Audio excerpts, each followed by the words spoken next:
Bonjour everyone, welcome in. Today I'm going to teach you how to install WinBoat on Linux Mint, as well as other Ubuntu-based distributions. These instructions, although I'm tailoring them today for Linux Mint specifically, will also translate into other Ubuntu-based distributions. Let's get started. I have put everything in a handy-dandy text file right here. I'm going to put these commands in either the description of the video or a pinned comment, so be on the lookout for those. Then all you gotta do is copy and paste them as we go. What you're going to need to do first is go into your browser. Today I'm using Zen. Go to winboat.app. Go to where it says download beta. I like that it's called a beta now. They've clarified that it's not a final product. Click on that. Now there's two choices we can use for Linux Mint. We could use the app image, which will work for most distros, or we could use the .deb file. It says Debian-based distros here. Ubuntu is technically based on Debian and also uses the .deb files. So we're going to use that today. Click on download.deb. It's going to download. Then go to your downloads directory. Double click on the file, and if it doesn't open automatically in the package installer, you'll have to select that manually and hit open the first time you run the file. I already have done an installation of this, so mine says reinstall package, but yours will most likely just say install package. Give that a click, put in your nice easy password.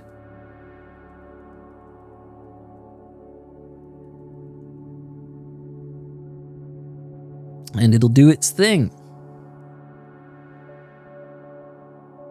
Once it's done, you can close that and your downloads folder. You don't need that anymore.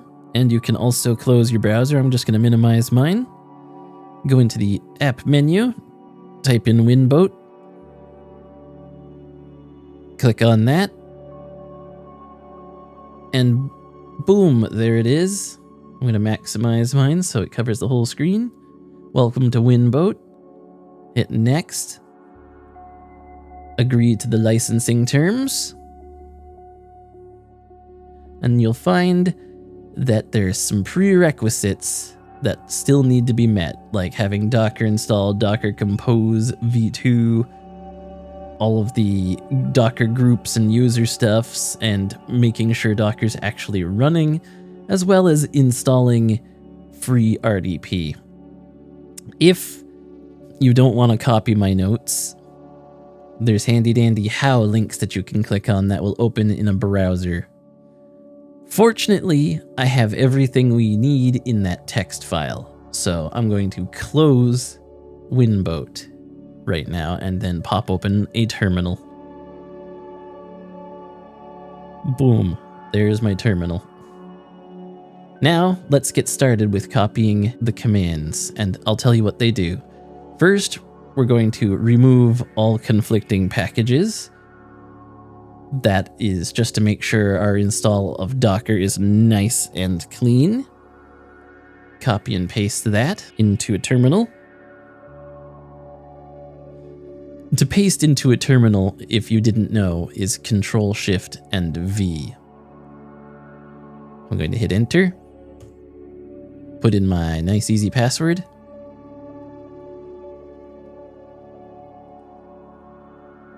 And it's going to do its thing. And now that it's done, it's time to set up the Docker repository. Now you can do this all one at a time, but the beauty of the terminal is that you can do things in batches as well.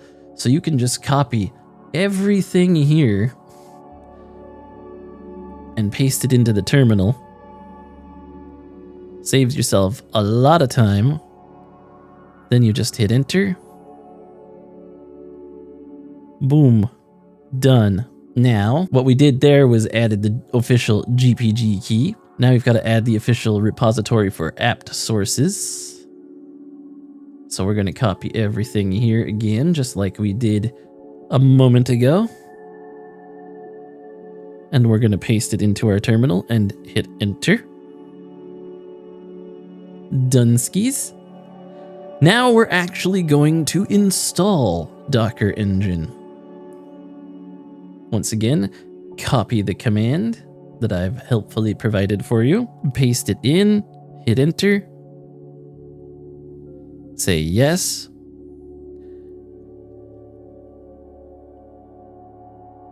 Let it do its thing.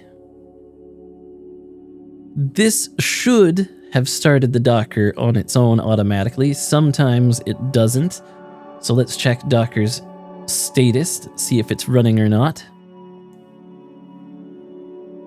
Looks like it's working, so we don't need to use the manual start, but if you did, I'm going to include that anyway. And we're going to test it by running a Hello World program. If you get stuck in there, just press Ctrl-C. Well, it looks like our installation is working correctly. In order to use Docker, normally we're going to have to create a group and put our user into it, so let's do that by copying these commands, pasting them in, hitting enter. The group does already exist. That's fine. Our user will be put in there. Reload the group to make sure all of our changes are applied. Done. Now we're going to test it again one more time with the Hello World program, but this time we're not using sudo. By not using sudo, it should work correctly if our local user account, not the root account, is working in the group. So paste that in, hit enter. Looks like everything's working correctly so far. Sometimes there may be issues with permissions if you ran it first as sudo, which we did. So just to make sure everything's working right, I'm going to make sure the permissions on the Docker folder are correct by inputting these commands and pushing enter. It's fine if it comes back with no such file or directory. That just means there was nothing there to change the permissions on, so we didn't have to worry about that anyway. Now, we're going to want to start Docker automatically at boot by copying these commands. This will ensure that the services are always running, so you don't have to manually start them whenever you want to launch WinBoat. So put those in, press enter, you're good to go there. And now we're on to step 2 of WinBoat's prereqs. We've finished installing Docker itself. Now we have to install Docker Compose v2. Since we already added the apt repository sources, we can just copy these 2 commands here to install it. So copy those, paste them in, let it do its thing. There we go. And then we can verify that Docker Compose was installed by running Docker Compose version. Looks like we're good to go on that front. And lastly, for the prereqs, we'll have to add FreeRDP. And to do that, we have to install the Flatpak, which is the latest stable version of FreeRDP. Simply copy these commands.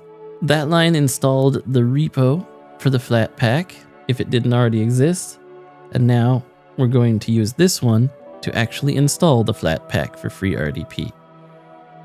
So paste that, enter, say yes,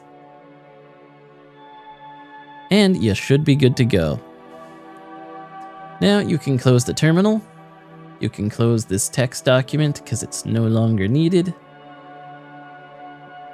And now I recommend a restart just to make sure everything's running smoothly. Not necessarily required, I just feel more comfortable like this.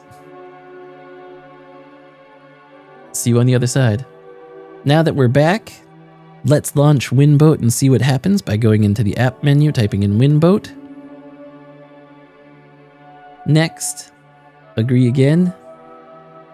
And all of our prerequisites are met, so we're ready to hit next. Now we can choose an install location. It doesn't really matter where you put it, but I'm just going to, for the sake of simplicity, put it in my documents folder right now. You can put it wherever you'd like. Hit next. Now you get to choose your edition of Windows to install to the virtual machine. You could either use the ones from the drop down here, or you could use your own custom ISO files and you can select the language. I'm just going to go with their default Windows 11 Pro for right now because I used 10 in the other video. Now, you're going to create a user account for Windows. This is a local user account, not a Microsoft account. Just put in a password. Doesn't matter really what it is. Then hit next. This is where you can allocate system resources for your hardware. They recommend not going over half of what you have. This is the lowest spec they want to give you. I'm going to use half of what I have-ish. So I'm going to give it 6 cores. I'm going to give it 8 gigs of RAM. I'm going to give it 256. That'll do me plenty. Hit next. You can enable home folder sharing. By selecting this, your Linux home directory will be available to the virtual machine. Always handy if you want to quickly access files back and forth between the native Linux host and the Windows system. Hit next. Now review your changes, make sure everything is the way you like it, and then hit install. Once you do that, it's going to start the container and then start downloading the Windows ISO and then actually installing it. This may take some time depending on your internet connection and the hardware specs of your computer. Some may go faster than others, so this is the part where you have to be absolutely patient. So just sit back, grab a snack, grab a coffee, call your mom, she misses you, and I'll see you when we're done installing. Now that Windows has been successfully installed, click Finish.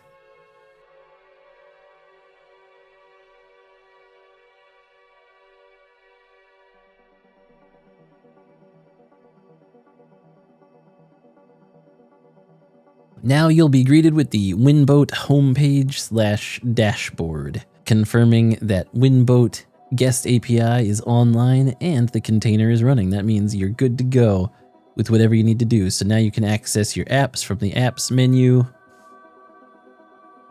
Once they populate, fantastic. So let's give it a little quick test, why don't we? Let's open Task Manager for no reason. There it is. There's the Windows Task Manager doing its thing in Linux. Just chilling out in Linux Mint. I kind of love that. Let's go on to the Windows desktop because there's something I want to show you. Yes, yes. All right, here we are in the Windows 11 desktop. I want to right-click on the Start menu, go to System. As you can see, I'm running Windows 11 Pro, which is pretty snazzy. But the thing I want to show you is right here under Product Key and Activation. Windows is not activated. Not activated. Which means you'll be running in trial mode. It does not pirate Windows for you. It does not use an illegal license. Trial mode is fine. The only thing is you won't be able to save any customizations to your desktop. So on anything under personalize here, you're not going to be able to do. I'm trying to click on these as hard as I can. I cannot. And oh my god. How I wish I could turn on the dark mode. But since we'll be using the apps in a different way anyhow on top of Linux without seeing this desktop, I don't see it as a big problem. You'll still be able to run any software as long as you want. The trial period is indefinite. You'll just have those limitations, and a little watermark will appear eventually on your desktop here. That's about it. Now let's see what else we can do in here. Something that's changed between the last video and now is that USB Passthrough was made known to me to actually be available in this version. Simply go to the configuration tab on the left-hand side like I just did, and then scroll down to experimental features and turn those on. Now you'll see USB Passthrough right here. Then you'd hit the little plus add device button, and any devices connected to your USB ports can be passed through directly to the guest OS. They will not be available to the host OS, so you'll lose access to them in Linux, but Windows will be able to have full access and control of them. This is super useful for software like the Rodecaster software or what have you that has no equivalent in Linux. Maybe the Elgato software if you're into that.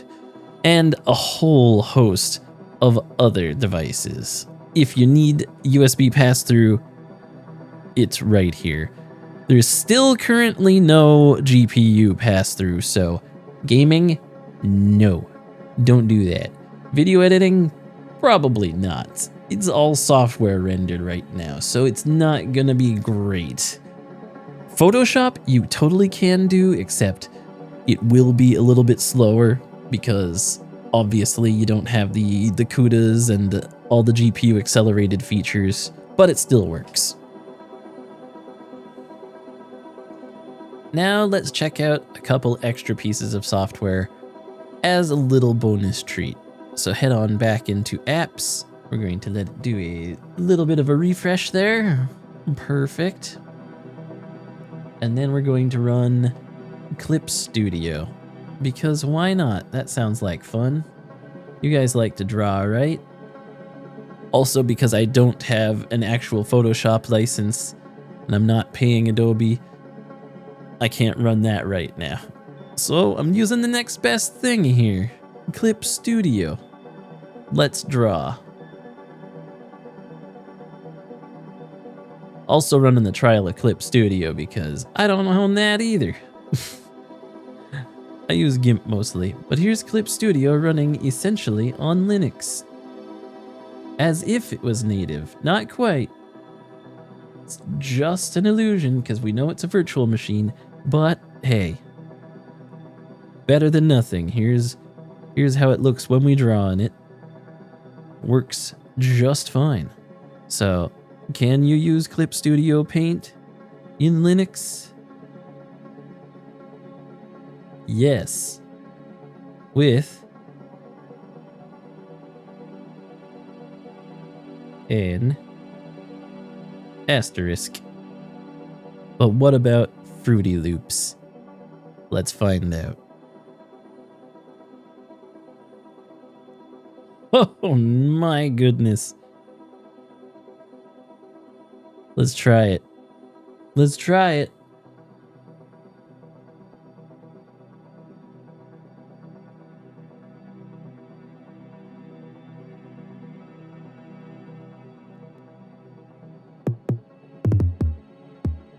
It seems to work, friends.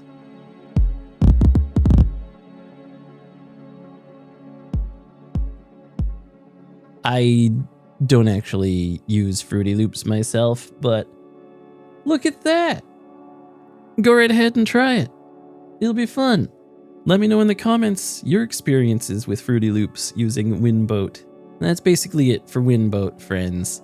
A really cool little project to help ease everyone who might be transitioning from Windows into Linux that still needs to maintain a little bit of their workflow while they make the transition to native Linux software.